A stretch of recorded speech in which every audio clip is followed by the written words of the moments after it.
வணக்கம், வாழ்க வளமுடன். நான் உங்கள் ஜோதிடர் மாணிக்கவாசகம் பேசுகிறேன். ஓம் தத் புருஷத் வக்கரதுண்டன் தன்னோதி புருஷய ஓம் ஸ்ரீம் கிரீம் க்ளீம் க்ளம் கம் கணபதியே நமக.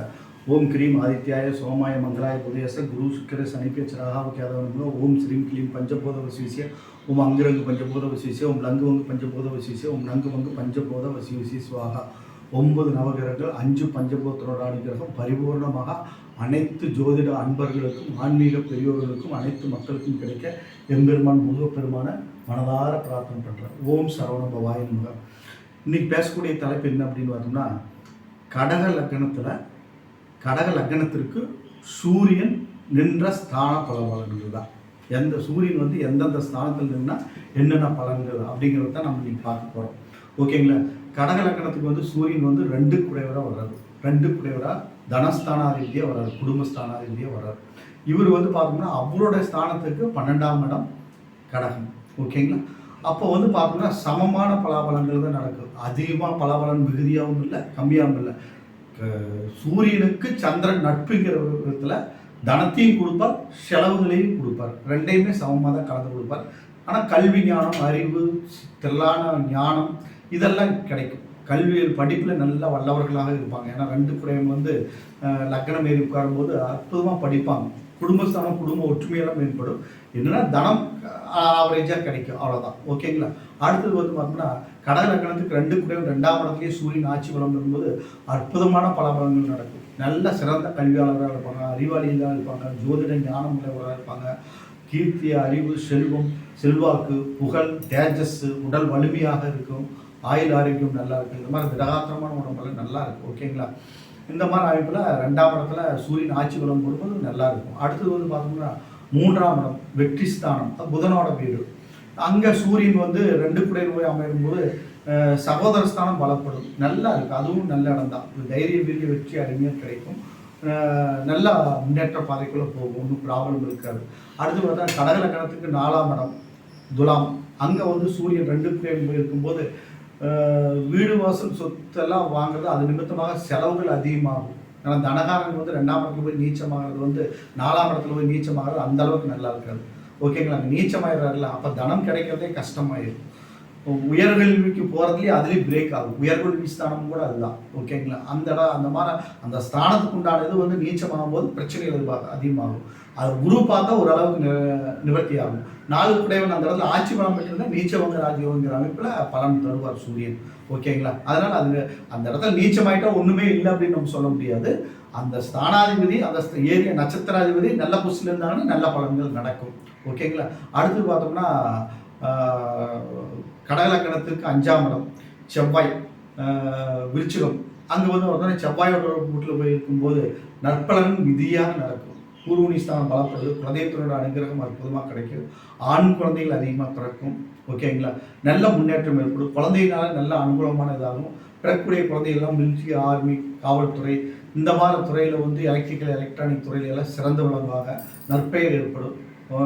நல்ல புகழ்மிக்க ஒரு வாழ்க்கைக்குள்ளே அமைவாங்க. அங்கே செவ்வாய் ஆட்சி பலம் பெற்றிருந்தால் இன்னும் சொல்லவே தேவையில்லை, நல்ல அற்புதமான பலாபலங்கள் நடக்கும். ஓகேங்களா? அடுத்து பார்த்தோம்னா 6ஆம் இடம் தனுசு. கடக லக்னத்துக்கு 6ஆம் இடம் தனுசு, குருவோட வீடு. 2 குடையவன் 6ஆம் இடம் போய் உட்கார்ந்து நட்பு வீடாக இருந்தாலும் கூட அந்த ஸ்தானத்தின் அடிப்படையில் கெடுபலன்கள் மிகுதியாக நடக்கும். 2 குடையவன் சூரியன் அங்கே போயிருந்தாருன்னா தனம் கடன் வாங்கி தான் எதையுமே செலவுகள் செய்யக்கூடிய நிர்பந்தம் ஏற்படும்.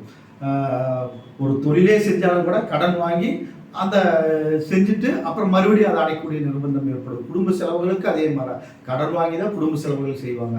அப்புறம் மறுபடியும் அதை அடைப்பாங்க. இந்த பொசிஷனில் தான் அவங்க கொண்டு போகும். 6ஆம் தனஸ்தானாதிபதி 6ஆம் இடத்துல போய் இருக்கக்கூடாது. ருணரோண சத்ருஸ்தானத்தில் போய் இருந்தாங்கன்னா குடும்ப சண்டைகள், சச்சரவுகள் ஏற்படும். தனத்துக்கு கஷ்டமாயிரும். கடன் வாங்கக்கூடிய நிர்பந்தம் ஏற்படும்.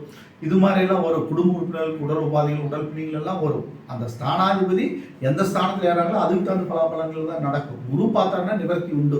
அல்லது அந்த ஸ்தானாதிபதி அங்கேயே இருந்தாருன்னா ஓரளவுக்கு நிவர்த்தி ஏற்படும். ஓகேங்களா? அடுத்து பார்த்தோம்னா லக்னத்திற்கு 7 குடை. கடக லக்னத்திற்கு 7ஆம் இடத்துல சனியோட வீட்டில் சூரியன் போயிருக்கும்போது 2 குடையன் 7ஆம் இடத்துல இருக்கும்போது மனைவியின் மூலமாக தனம் சேரும். மனைவி உத்தியோக பிராப்தத்தில் இருப்பாங்க. நல்ல உத்தியோகத்துக்கு போவாங்க. அதன் மூலமாக பணம் வரும். பிஸ்னஸ் நல்லா நடக்கும். பிஸ்னஸ் மூலமாக நற்பலன்கள் நடக்கும். ஆனால் அங்கே சனி மட்டும் சேராமல் இருக்கணும். ஏன்னா அந்த ஸ்தானாதிபதியே வந்தாலும் கூட பகைங்கிற ஸ்தானத்தில் கிரக யுக்தம் ஏற்பட்டுரும், கஷ்டங்கள் அது அதிகமாயிடும். அதனால் அந்த ஸ்தானாதிபதி சேராமல் குரு பார்வை பெற்றுருந்தாங்கன்னா அற்புதமான பலன்கள் நடக்கும். அங்கே செவ்வாய் உச்சமாயிருந்தாலும் இன்னும் சூப்பராக இருக்கும், ஒன்றும் பிரச்சனை இல்லை, தொழிலில் நல்ல முன்னேற்றத்துக்குள்ளே போகலாம். ஓகேங்களா? அந்த மாதிரி ஒரு அற்புதமான பலன்கள் நடக்கும். அடுத்தது பார்த்தோம்னா 8ஆம் இடம் கும்பத்தில் இருக்கும்போது அந்த அளவுக்கு நடக்காது. 2 கூடவே 8ல் போய் மறையக்கூடாது. 6, 8ல் மறைஞ்சாலே குடும்ப உறுப்பினர்களுக்குள்ள சண்டை சச்சரவு, போராட்டம், உடல் பிடிகள், உடல் உபாதைகள் எல்லாம் ஏற்பட்டுரும். கும்பத்தில் போய் இருக்கும்போது குரு பார்த்து ஓரளவுக்கு தப்பிக்கலாம். அடுத்தது பார்த்தோம்னா 9ஆம் இடம் மீனத்தில் 2 குடையவன் இருக்கலாம்.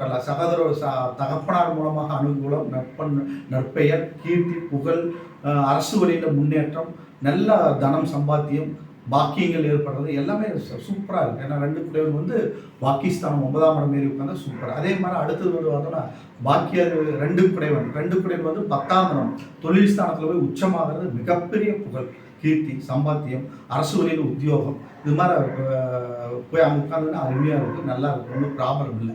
சரிங்களா? மேசத்தில் இருக்கிறது.